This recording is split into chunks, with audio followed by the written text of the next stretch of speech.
sometimes. I surf porn online to see what's out there and what people are doing. And many times I feel upset. I feel the opposite of what I want to feel. I want to feel a kind of erotic awakening, a good feeling, and I end up feeling like I want to vomit. Because what they are doing is not really stories about sexuality. They are more into sexism, kind of systemic violence towards women, of punish fucking women, etc. That's the kind of images they are concentrating on.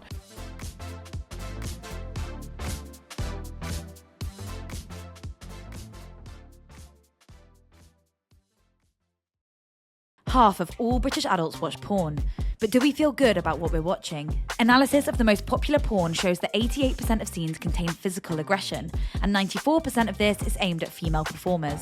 Adult film director Erika Lust is trying to challenge the porn industry standards, while creating better conditions for workers and genuine pleasure on screen.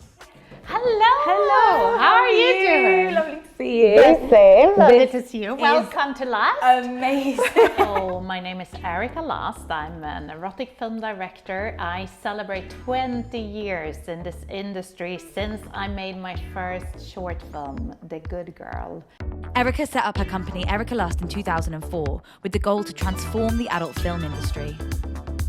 What I want to create is a whole different world of sexual imagery where you can feel inspired, where you can identify. I want to create a world that is, from my point of view, beautiful, where people are in charge of their sexuality, where we can see how they communicate sexually, how consent is expressed, not only verbally, but also physically, where somehow we feel with the performers, we feel as an audience, we feel what it feels like having sex. And that should be an amazing feeling.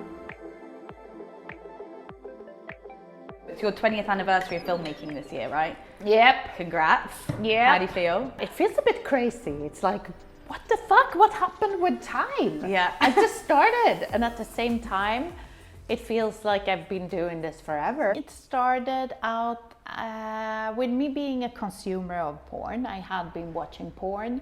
I had a feeling that most of my male friends enjoyed it and liked it and had a good time with it.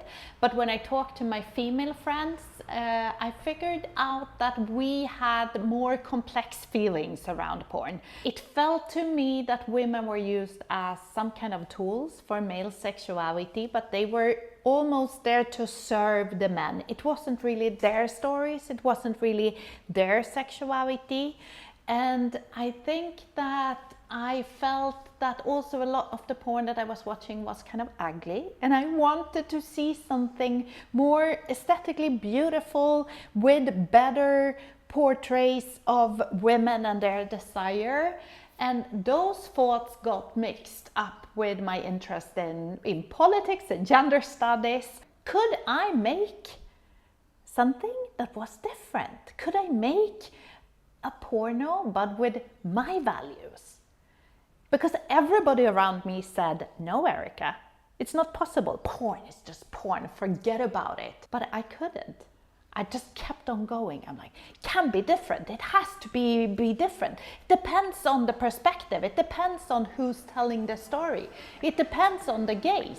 Are these your films? These are all DVDs. This was the first volume on DVD of Ex-Confessions. Users submit their dirtiest deeds and forbidden fantasies anonymously.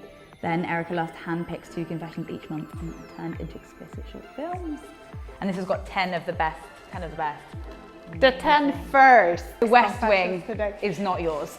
That's not mine, but that I used to watch back then. Or it's a reimagining of the West Wing. The porn version. Pornographic, erotic West Wing. What is ethical porn and how do you make it? Those are big questions. Does it even exist? That's another question. It's a way of making porn where you care about the working conditions for everybody involved in the process. I think it kind of started because we felt that in the adult industry that there were no real guidelines in how to work with performers, how to work with actors, how to make sure that the sets were as safe as possible.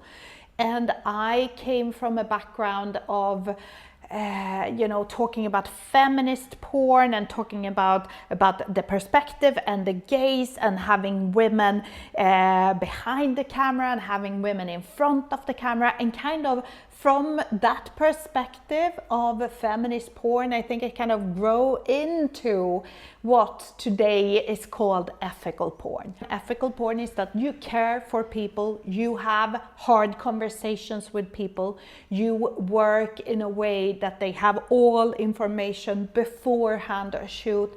They have the possibility to say what they like, what they don't like, who they want to work with. They have a say on the stories that are going to be told, how they are being represented on screen. The important thing here is that you communicate, that you feel good with what we are doing. So if you see anything or you feel that it's not right, please tell us, you know.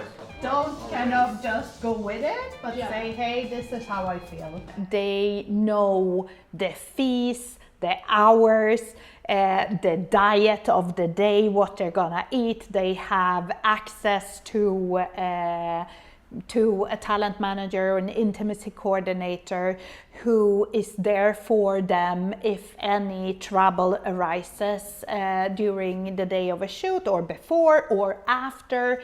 We check in with them after a shoot to make sure that everything felt good, or if something didn't, how can we address that aspect of the work, etc. We tip it. But ethical porn isn't just about what happens during production. It's also about how the films are distributed and, very importantly for Erika, that people pay for the porn they watch. I think that is how you guarantee that the people are being treated correctly on set. We pay for our music, we pay for our television, we pay for books we are reading online, etc. And definitely the same way we should be able to pay for the porn we are watching. Don't feel ashamed because you are watching porn. Feel proud of it and make sure that the porn you are watching is worth your sexual energy and your money. In here we have a bit of a library, and there are small details that all of the space that maybe you wouldn't expect. Oh my gosh, these two? Yeah, you go. Oh, that's amazing. In this little hall, we have the awards. Amazing. Some of them, because many of them are at directors, producers, performers, houses, etc. Because we share them with. So butt plug for the camera. Yeah. Audio description, butt plug, anal beads, lots of, it's just amazing. And lots of, because all of these were from a big event in Toronto called the Feminist Porn Awards, where I won lots of awards many years ago. Porn as food can be wonderful and horrible. It all depends on what you make and how you use it, etc. Porn is not the only thing that can be both beautiful and ugly, right? I think we need to realize that porn is media, and that to understand media we have to be literate. And something that is not really being taught in schools today is media literacy and porn literacy. It's important to understand that porn is fiction, that it's made by professionals who know how to make it look a certain way because that's what they're looking for. Still, what happens to young people who don't have media literacy and porn literacy education is that they do watch porn online on many of these free tube sites, and they think that it's exactly the same as having sex. and then they try to apply it in their own lives and they don't find satisfaction because 4 minutes of very hard vaginal penetration is not making it for most of the women out there. I even talk to young guys who are saying that they are starting to have problems with erections because they have become so used to open up window after window after window on these tube sites because they are looking for impact. And then when they're together with a real person in the real life, it's like they don't know how to relate to that person. I think that if they just have had access to education, to parents, to educators in school who had talked to them about what porn is, how it works, etc., I think that that would have helped. So I think it's important that we don't only blame porn for being the problem here. Of course it's easy to blame porn because it's sex and it's upsetting people and they get nervous and the whole moral aspect of it, etc. It's easy to blame porn. But really the problem here is technology and education. And people in the HQ get masturbation breaks here, don't they? I read an article about it. It's amazing. Our office They doesn't do get that. masturbation breaks. Is that still In happening? case you need one. Yeah. In case you need one, you're always Sometimes you just need a masturbation break. always invited to do it. I love that. Get rid of anxiety. Yeah. I mean, in the end, we always laugh with an apple a day keeps the doctor away, an orgasm A a wank a day. day. Orgasm. Wank is not a nice way of putting it. But it could work Orgasm. also, I mean, for me, female pleasure is one of the things that I think it's really important to show it in a relatable way. I want to see other women on screen having what I feel is authentic pleasure.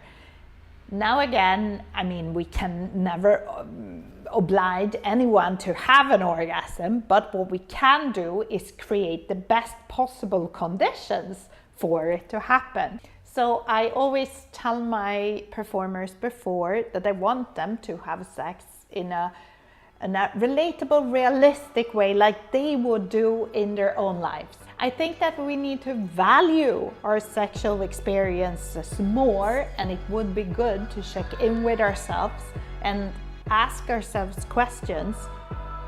Do we like the kind of porn we're watching? Do we feel good when we have watched that kind of porn? Do we feel that it is inspiring us, that it's showing us something about human sexuality that we connect with? If we say yes to all of these things, that is possibly great porn you're watching.